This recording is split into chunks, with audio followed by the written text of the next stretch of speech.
ہم وہی کہیں گے جو ہمارا دین ہم کو بتاتا ہے، عمل کرو تو تمہارا بھلا ہے۔ معزز سامعین اکرام، حاضرین محفل، السلام علیکم ورحمۃ اللہ وبرکاتہ۔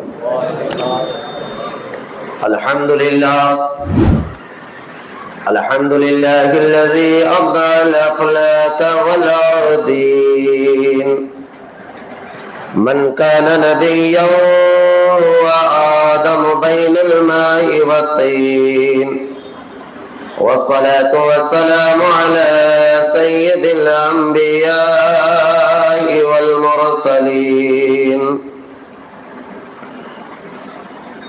خصوصا على الإمام الهمامين السعيدين الشهيدين وأبي محمد الحسن وأبي عبد الله الحسين رضي الله تعالى عنهما وعلى آله وصحبه وذريته وأهل بيته وعلماء ملته أجمعين، أما بعد، فأعوذ بالله من الشيطان الرجيم، بسم الله الرحمن الرحيم، قل لا أسألكم عليه أجرا إلا المودة في القربى، ومن يقترف حسنة نزد له فيها حسنا، إن الله غفور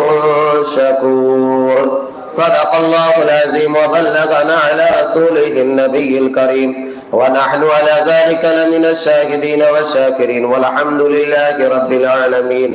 آئیے بغیر کسی تنقید کے نبی آل نبی کی بارگاہ کے عالیہ میں درود پاک پڑھنے۔ اللہم صلی علی سیدنا و شفیعنا مولانا محمد وبارک وسلم، صلو علیہ صلاۃ و سلام علیک یا رسول اللہ صلی اللہ تعالی علیہ وسلم۔ افضل ہے کل جہاں میں گھرانہ حسین کا، نبیوں کا تاجدار ہے نانا حسین کا۔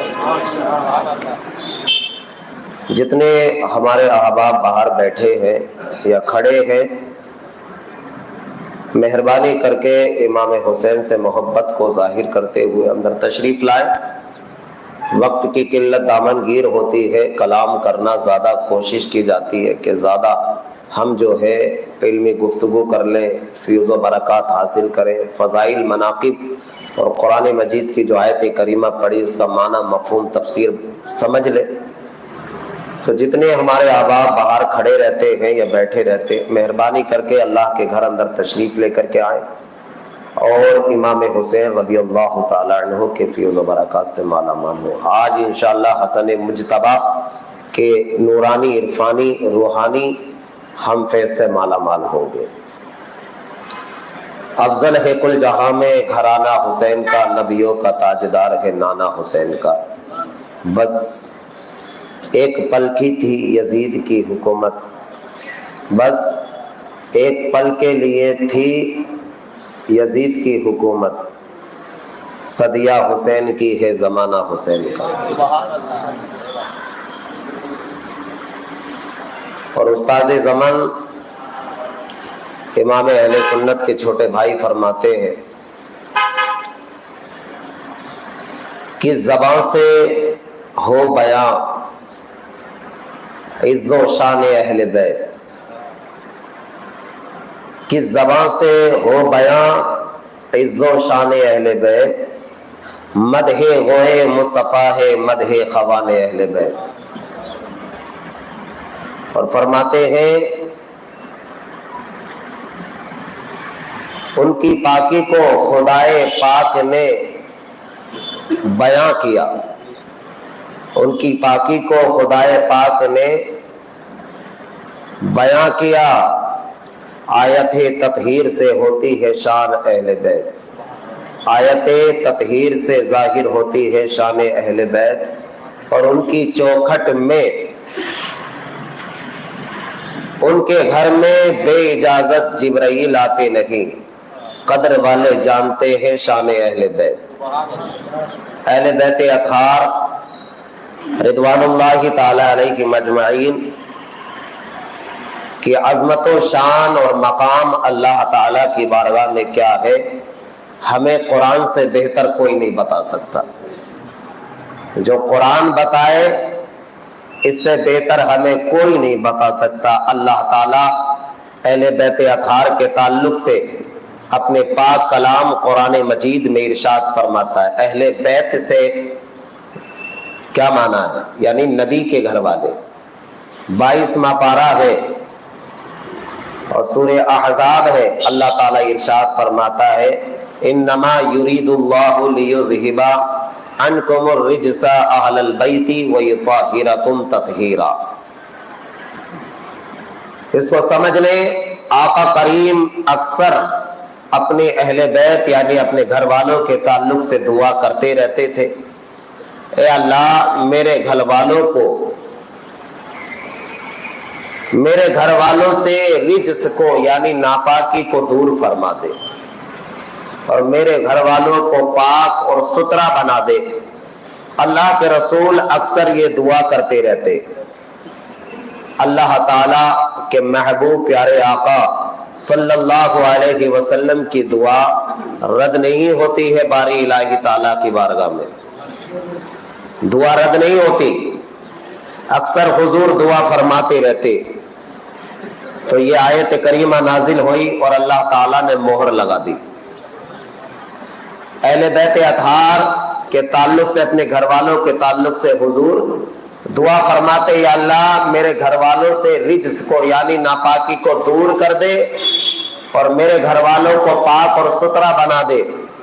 اللہ تعالیٰ نے اپنے محبوب کی زبان کو قبول فرما کر وہ سچائی میں تبدیل فرما دی اور فرمایا انما یرید اللہ، اللہ چاہتا ہے لیذہب عنکم الرجس اہل البیت، اپنے نبی کے گھر والوں کو ناپاکی سے دور فرما دے، وَيُطَهِّرَكُمْ تَطْهِيرًا، اور ان کو پاک اور ستھرا بنا دے۔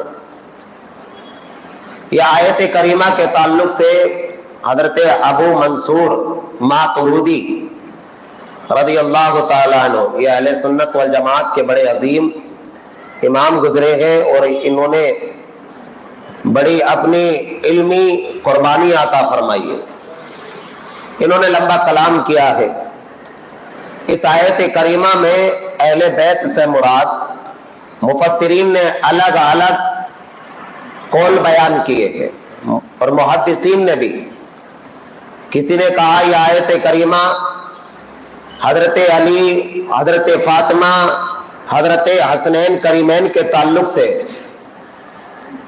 اور کسی مفسر نے کہا، یہ ممتاز مفسرین کے اقوال ہے، کسی نے کہا مزید ان کے ساتھ امہات المومنین، ہم مسلمانوں کی ماں، جس میں حضرت خدیجۃ الکبریٰ، حضرت عائشہ، حضرت حفصہ، حضرت زینب بنت جحش، یہ سب اس میں آتے، یہ بھی اہل بیت میں شامل ہے۔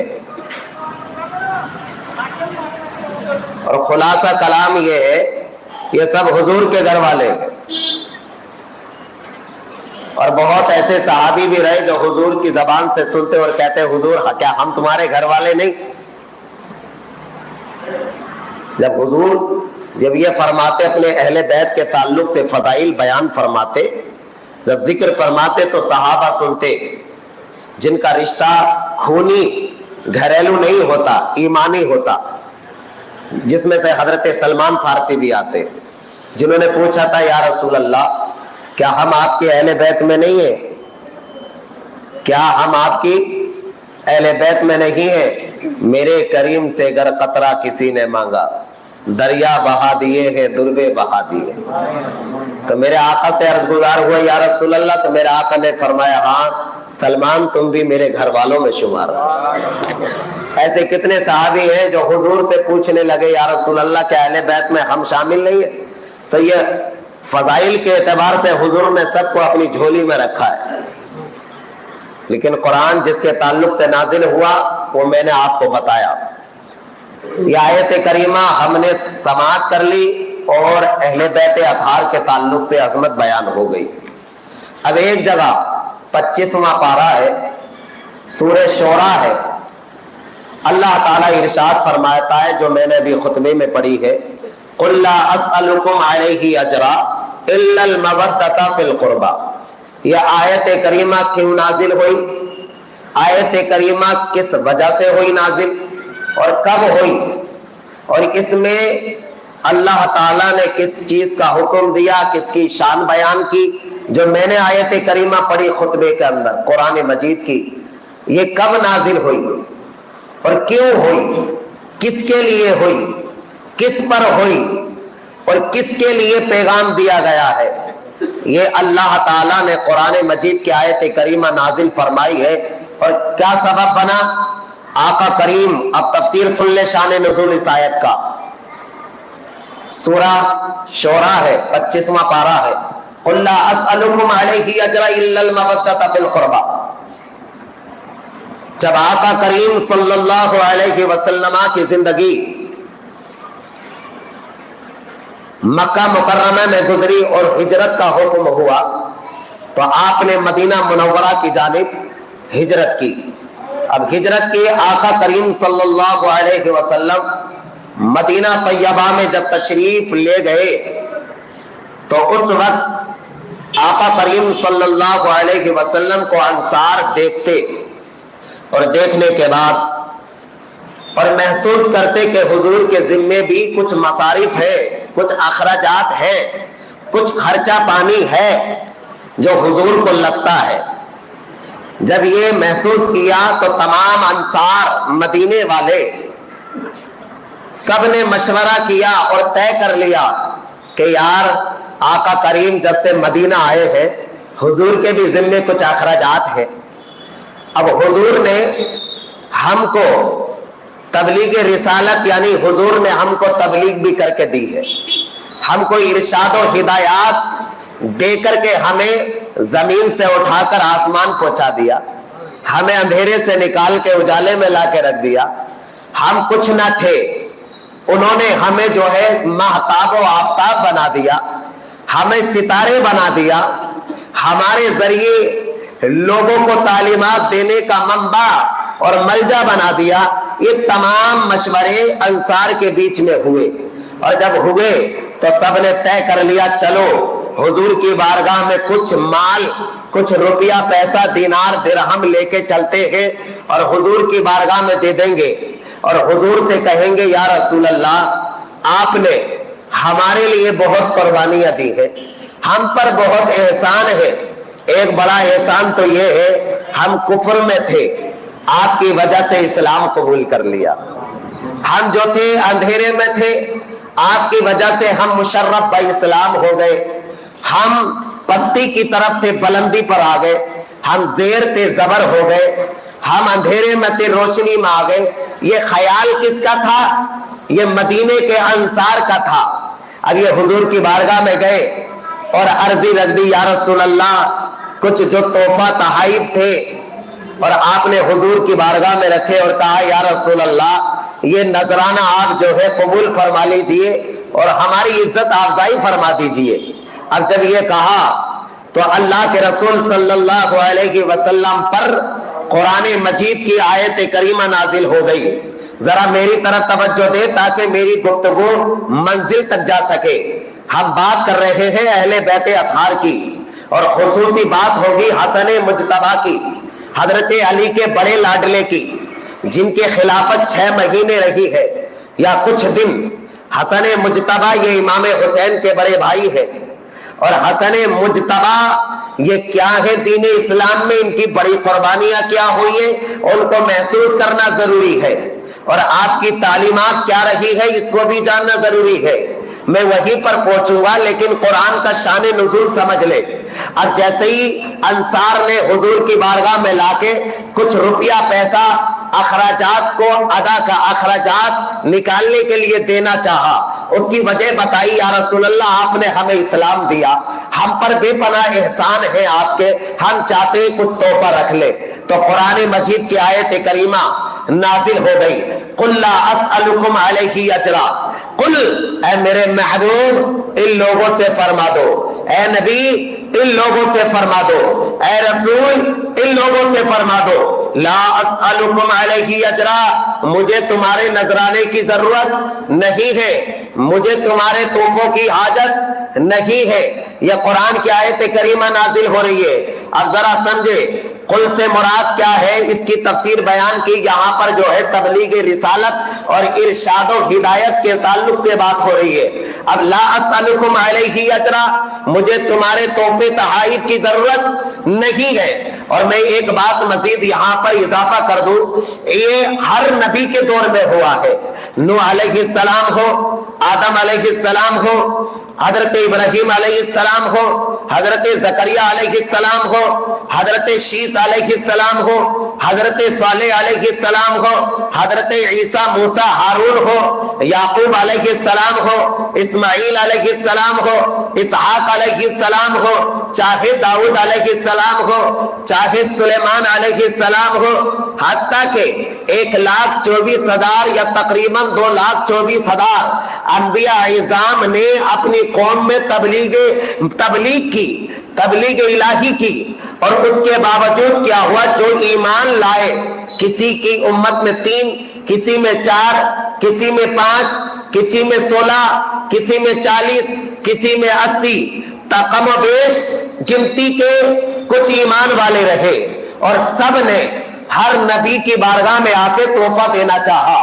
اگر ہم ایمان نہ لاتے نوح، تو ہم کشتی میں نہیں سوار ہوتے، بلکہ تمہارے بیٹے کی طرح پانی میں ہم غرق ہو جاتے۔ یہ لوگ آپ کے ایمان والے آتے اور کہتے ہمارا تحفہ رکھ لے، تو ہر نبی کی زبان پر یہی رہا، لا اسألکم علیہ اجرا ان اجری الا علی رب العالمین، میرے نبی میرے رب سے بہتر ہمیں کون اجر دے سکتا ہے، ہمیں تمہارے اجر کی ضرورت نہیں ہے۔ اللہ نے ہمیں جس کام کے لیے اتارا ہے وہ کام ہم رب کی رضا کے لیے کر رہے ہیں، تمہارے تحفے تحائف نذرانوں کے لیے نہیں کر رہے۔ اور یہ نبی کی شان بھی نہیں ہے، نبی کی شان بھی نہیں ہے، پیغمبروں کی شان بھی نہیں ہے۔ اب ذرا دیکھیں، یہ بات سمجھ میں آ گئی۔ ایسے ہی انصار نے جب رکھا تو اللہ کے رسول نے فرمایا، اللہ نے وحی نازل فرمائی، کہا فرما دو لا اسألکم علیہ اجرا، تمہاری اجر کی مجھے ضرورت نہیں ہے، بلکہ الا المودۃ فی القربى، اگر تم مجھے واقعی میرا احسان کا بدلہ دینا چاہتے ہو تو مجھے روپیہ پیسہ مت دو، پراپرٹی مت دو، مال و اسباب مت دو، بلکہ اللہ نے فرمایا یہ نہیں مانیں گے، لیکن آپ اگر ان کا احسان کا بدلہ لینا چاہے تو اللہ فرماتا ہے الا المودۃ فی القربى، ان سے کہو تم میری قرابت والے، میرے گھر والے یعنی حسن و حسین سے محبت کرو۔ بات سمجھ میں آ گئی؟ الا المودۃ فی القربى سے مراد اہل بیت اطہار ہے، اس میں حضرت علی بھی ہے، حضرت فاطمہ بھی ہے، حسن و حسن بھی ہے، حضرت امہات المؤمنین بھی ہے، حضور کے تمام گھر والے ہیں، اور اس میں جو ہے تمام حضور کے گھر والے مراد لیے گئے ہیں۔ تو اللہ نے کیا فرمایا، میرے محبوب ان کا مال تو تم مت لو، لیکن ان سے کہو تمہاری محبت اور تمہارا یہ نذرانہ اور تحفہ تحائف دینا چاہتے ہو تو مال کی شکل میں مت دو، بلکہ محبت کی شکل میں دے دو۔ تم جو ہے میرے گھر والوں سے محبت کرو۔ وَمَن يَقْتَرِفْ حَسَنَةً نَزِدْ لَهُ فِيهَا حُسْنًا، اللہ فرماتا ہے اگر یہ نیک کاری، اگر یہ نیک کام میں تمہارا اضافہ ہوتا رہا، اللہ تعالیٰ تمہاری بھلائی میں 4 چاند لگا دے گا۔ وَمَن يَقْتَرِفْ حَسَنَةً نَزِدْ لَهُ فِيهَا حُسْنًا، یعنی میرے محبوب کی قرابت والوں سے اگر تمہاری محبت میں اضافہ ہوتا رہے گا، اگر تمہاری محبت بڑھتی چلی جائے گی،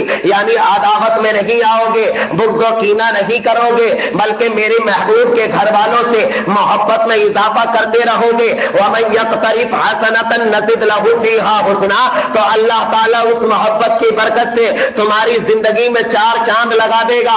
اور یہ محبت کا تقاضا یہ ہوگا، جب تم محبت کرو گے حسین سے، جب تم محبت کرو گے حسن سے، جب تم محبت کرو گے فاطمہ سے، جب تم محبت کرو گے علی سے، جب محبت کرو گے حضور کی تمام آل سے، تو محبت کا یہ صلہ ملے گا کہ کل قیامت کے دن یہ جنت کے سردار جنت میں تو سرداری کریں گے لیکن تم کو غلامی بھی نصیب ہو جائے گی، تم کو غلامی بھی نصیب ہو جائے گی۔ وَمَن يَقْتَرِفْ حَسَنَةً نَزِدْ لَهُ فِيهَا حُسْنًا، یعنی اگر ان کی محبت میں تم اضافہ پیدا کرو گے تو تمہیں اللہ تبارک و تعالی ان کے کام کے بدلہ دینے میں وہ اضافہ پیدا فرمائے گا۔ ان اللہ غفور شکور، خدا بخشنے والا ہے اور قدر کرنے والا ہے، اللہ بخشش بھی بتا دیتا ہے اور جو قدر کے کام کرتے ہیں اللہ اس کی قدر بھی فرماتا ہے۔ یہ قرآن کے آیت کریمہ سمجھ میں آ گئی؟ اب سمجھ میں آ گئی تو میری گفتگو سنے اور میں ایک حدیث پاک اور پڑھ دوں، اس کے ہی ماتحت ہے۔ اللہ کے رسول صلی اللہ علیہ وسلم نے کیا فرمایا؟ میرے قرابت والے گھر والوں سے محبت کرو۔ حدیث پاک میں آیا ہے اللہ کے رسول صلی اللہ علیہ وسلم ارشاد فرماتے ہیں، کہتے ہیں یہ محبت جو ہے محبت یہ مثل معمار ہے، معمار ہے، یعنی ایک گھر کی طرح ہے، جیسے معمار یعنی معمار یعنی جیسے گھر میں گھر بنایا جاتا ہے، اونچی بلڈنگ بنائی جاتی ہے اور اس میں جو ہے ایک دوسرے سے تعلق رکھا جاتا ہے، پہلا مالا دوسرا مالا تیسرا مالا، اسی طرح آپس میں محبت رکھو۔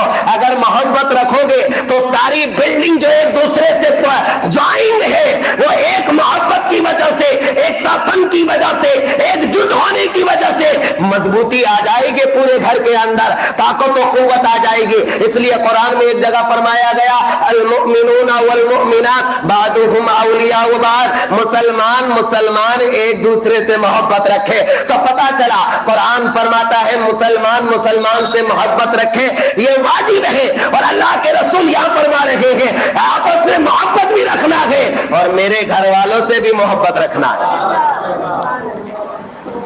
ذرا بول دے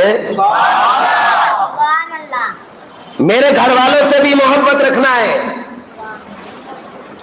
میرے گھر والوں سے بھی محبت رکھنا ہے۔ حضرت سعید بن جبیر رضی اللہ تعالی عنہ جلیل القدر صحابی ہے، کہتے ہیں یا اہل بیت سے مراد جو ہے